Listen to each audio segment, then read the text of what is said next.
সম্মানিত সুধী, সিরাত কনফারেন্স অর্থাৎ রাসূলুল্লাহ সাল্লাল্লাহু আলাইহি ওয়াসাল্লামের জীবনচরিত। মুসলমান কাকে বলে? আল্লাহ রসুল সাল্লাল্লাহু আলাইহি ওয়াসাল্লাম বলেছেন, আল মুসলিমু মান সালিম আল মুসলিমুনা মিন লিসানিহি ওয়া ইয়াদিহি। মুসলমান তাকে বলে যার হাত এবং মুখ থেকে, জবান থেকে অপর মুসলমান নিরাপদ থাকে। এটা রাসূলুল্লাহ সাল্লাল্লাহু আলাইহি ওয়াসাল্লামের সিরাতের একটা অংশ। রাসূলুল্লাহ সাল্লাল্লাহু আলাইহি ওয়াসাল্লাম এক হাদিসে বলেছেন, আল মুসলিমুনা কা জাসাদিন ওয়াহিদিন ইন ইশতাকা ইনশতাকা কুল্লু ওয়া ইন ইশতাকা রাসু ইশতাকা কুল্লু। পৃথিবীর বুকে যত মুসলমান আছে, 200 কোটি মুসলমান, সবাই একটা দেহের মতো। মানুষের মাথা যেমন ব্যথা করলে তার পুরো শরীর ব্যথা করে, চোখ যদি ব্যথায় ব্যথিত হয় পুরো শরীর ব্যথা উঠে, তদ্রূপভাবে 200 কোটি মুসলমান, পুরা পৃথিবীর সবাই এক। কিন্তু আফসোসের কথা, দুঃখের কথা, পুরা বাংলাদেশের উলামায়ে কেরাম এক হবে, মুসলমান এক হবে, সেটা তো পরের কথা। আমরা একটা ওয়ার্ড ভিত্তিক মুসলমানেরা একতাবদ্ধ, ঐক্যবদ্ধ হতে পারি না। 200 কোটি মুসলমানের এই বিশ্বে আজকে ফিলিস্তিন অকাতরে আমাদের মারা শহীদ হচ্ছে, আমাদের বোনেরা শহীদ হচ্ছে, বাচ্চারা এতিম হচ্ছে, বাচ্চাদের লাশ বুম্পিং হচ্ছে। মাছ যেমন বাজার থেকে কিনে আনে, এরকম লাশকে প্যাকেট করে আইনা জানাজা দিতেছে। কিন্তু বিশ্বের এতগুলা শক্তিশালী মুসলিম প্রধান দেশ আছে, কিন্তু কারো মুখে কোনো কথা থাকে না। এই দেশে কুকুর মারা গেলে, বিড়াল মারা গেলে, এরপরে সাধারণ কোনো মানুষ হতাহত হলে সেটার বিচার হয়, সেটা নিয়ে জাতিসংঘ কথা বলে।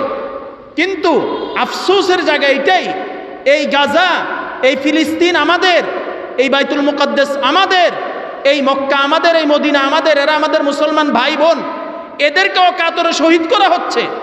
হাসপাতালে বম্পিং করে এদেরকে চিরতরে শহীদ করে মাটির সাথে মিশিয়ে দেওয়া হচ্ছে। দুঃখজনক হলেও সত্য, আজকে সৌদির মতো দেশে খানায়ে কাবার প্রতিচ্ছবি এঁকে সেখানে গান বাজনা করা হয়, কিন্তু আজকে অনেক শাইখদের মুখে কোনো কথা থাকে না। আমরা আশ্চর্য হয়ে যাই, আফসোস করতে হয় আমাদেরকে। এখন আমরা শুধু চোখের পানি ফেললে হবে না, আমার তো মনে হয় আমাদের রক্ত কান্না করা উচিত। এত বড় সুযোগ আমাদের বাংলাদেশে এসেছে, 16 বছর কোন লাইনে, আপনি বলেন বিএনপি বলেন, জামাত বলেন, ইসলামী আন্দোলন বলেন, যেই কোনো দল বলেন, এই পেশিবাদের দ্বারাই নির্যাতিত হয় নাই এমন কোনো মানুষ আপনি পাবেন না। কথা বলেন ঠিক কিনা? কিন্তু দুঃখজনক হলো সত্য, আমরা এখনো দেখি এদের সাথে লিয়াজু করা হইতেছে, এদের সাথে এখনো ঠান্ডা মাথায় কথা বলার চেষ্টা করা হইতেছে। কেন হবে? কি জন্য হবে? ক্ষমা করা হবে পরে, আগে এদের যেই পরিমাণ অপরাধ হয়েছে সেটার ব্যাপারে শাস্তি হবে আগে। কথা বলেন ঠিক কিনা? মনে রাখবেন, কোনো জালেমকে যদি ক্ষমা করে দেওয়া হয়, কোনো জালেমের অপরাধকে যদি ক্ষমা করে দেওয়া হয়, এটা রাসূলুল্লাহ সাল্লাল্লাহু আলাইহি ওয়াসাল্লামের সিরাত। ঠিক আছে ক্ষমা করে দেওয়া, কিন্তু সব সময় সব লাইনে ক্ষমা করা এটা ঠিক নয়। অনেক সময় জালেমকে ক্ষমা করা, এটা মজলুমের উপরে অপরাধ, মজলুমের উপরে জুলুম করা হয়। ঠিক কিনা বলেন? আজকে যদি বলেন তো আমাদেরকে, আজকে সিরাত কনফারেন্সের জায়গায় যদি আমরা ঘোষণা দিতাম যে এখানে 300 মানুষকে, 500 মানুষকে ত্রাণ দেওয়া হবে, কি বলেন? বলেন না? জায়গা হইতো? জায়গা হইতো? কথা বলেন, জায়গা হইতো? যদি বলা হইতো 300 আলেমের লিস্টি হয়েছে, সেখানে টাকা দেওয়া হবে, যেটা আমাদের চেয়ারম্যান কাকা বললেন, খতমি ইউনূসের টাকার মতো, ওলামায়ে কেরাম আসতো কিনা? কথা বলেন, আসতো কিনা?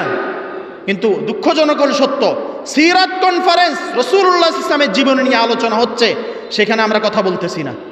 আমরা এক কথা মনে রাখবো, আমরা মুসলমান, বাঁচলেও আমাদের লাভ, মরলেও আমাদের লাভ।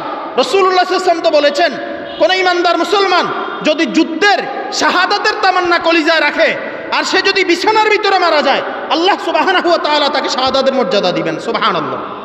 আমরা তো আশা রাখি, রাসূলুল্লাহ সাল্লাল্লাহু আলাইহি ওয়াসাল্লাম বলছেন, সুম্মা হুয়া সুম্মা উক্তাল, সুম্মা হুয়া সুম্মা উক্তাল, সুম্মা হুয়া সুম্মা উক্তাল, সুম্মা হুয়া সুম্মা উক্তাল।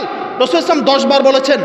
রাসূল সাল্লাল্লাহু আলাইহি ওয়াসাল্লাম বলেছেন, যদি আমার যুদ্ধের ময়দানে আমি শহীদ হইতাম, আবার জিন্দা করা হইতো, আবার শহীদ হইতাম, আবার জিন্দা করা হইতো, আমি আল্লাহর রাস্তায় জীবন দেওয়ার জন্য প্রস্তুত হয়ে যেতাম। সুবহানাল্লাহ। সম্মানিত উপস্থিতি, আসেন না আমরা সবাই একতাবদ্ধ হই, ঐক্যবদ্ধ হই। আমরা যদি সবাই একতাবদ্ধ হইতাম, ঐক্যবদ্ধ হইতাম, তাহলে এই জালেমেরা আমাদের উপরে এত জুলুম করার সাহস পেত না। কথা বলেন ঠিক কিনা? আমরা তলে তলে লিয়াইজু করি, আমরা তলে তলে ফিনিশিং দেই। এই কথা বাদ দিয়ে আসেন আমরা রাসূলুল্লাহ সাল্লাল্লাহু আলাইহি ওয়াসাল্লামের সিরাত নিয়ে চলি। বলেন ইনশাআল্লাহ। আমরা সব একদম ব্যক্তিগত জীবন থেকে নিয়ে পারিবারিক জীবন, সামাজিক জীবন, রাষ্ট্রীয় জীবন, সব জায়গায় আমরা ইনশাআল্লাহ ইসলামকে ক্ষমতায় নিব ইনশাআল্লাহ। বলেন আমরা মনে প্রাণে চাই আমাদের দেশে ইসলামী খেলাফা কায়েম হবে ইনশাআল্লাহ। বলেন ইনশাআল্লাহ। ইসলামী খেলাফাকে অনেকে ভয় পায়। কেমনে ভয় পায়? কই ইসলামী খেলাফা কায়েম হইলে হত্যার বদল হত্যা হবে। ভাই এই দেশে 8 বছর ধরে আয়নাঘরে রাখা, সেটা আমরা ভয় পাই না। হাজার লক্ষ মানুষকে অন্যায়ভাবে মামলা দিয়ে হামলা করে শহীদ করে দেওয়া হয়েছে। অনেকের লাশও খুঁজে পাওয়া যায় নাই। অনেক বোন বিধবা হয়েছে, অনেক সন্তান এতিম হয়েছে, হয় নাই? কথা বলেন হয়েছে? কিন্তু ইসলামী খেলাফা হলে কোনো পিঁপড়ার উপরে অন্যায় করা হবে না। আমাদের নবী তো তিনি যিনি বিনা কারণে গাছের পাতা ছিঁড়তে নিষেধ করছেন। আমাদের নবী তো যিনি গর্তের ভিতরে পেশাব করতে নিষেধ করছেন। আমাদের নবী তো যিনি যুদ্ধের ময়দানে যাওয়ার সময় বলছেন নারীদের উপর আঘাত করবা না, শিশুর উপর আঘাত করবা না, বৃদ্ধর উপর আঘাত করবা না, যে অস্ত্র ফেলে দে তার উপর আঘাত করবে না। তাই সম্মানিত সুধী, এই সিরাত কনফারেন্স থেকে আমরা এটা শিক্ষা নিব, আমরা সবাই মহব্বতের সাথে চলবো ইনশাআল্লাহ। বলেন মতের অমিল আমাদের থাকবে, মনের অমিল যেন না হয় আমাদের। কারোর জন্য আমরা যদি বিরোধিতা করি, যদি কোনো কারণে বিএনপিরও বিরোধিতা করতে হয় আমাদের, কথা বলেন, তাও আমরা ইনসাফের সাথে করব। কথা বলেন ইনশাআল্লাহ। বন্ধু হিসাবে করব, শুভাকাঙ্ক্ষী হিসাবে করব। যদি কারো বিরোধিতা করতে হয় ইসলামের স্বার্থে, কোরআনের স্বার্থে, দ্বীনের স্বার্থে করব। কথা বলেন ঠিক কিনা? এখানে আমাদের স্বার্থ থাকবে না, ইসলামের স্বার্থ থাকবে। আল্লাহ তাআলা আমাদেরকে বুঝার তৌফিক দেন, জানার তৌফিক দেন, মানার তৌফিক দেন। এই সিরাত কনফারেন্সকে আল্লাহ তাআলা কবুল করেন। সবাই বলি আমিন। আমরা যারা উপস্থিত হতে পারলাম, আল্লাহ তাআলা আমাদেরকে এই সিরাত কনফারেন্সের উসিলায় একসাথে জান্নাতে থাকার তৌফিক দান করেন।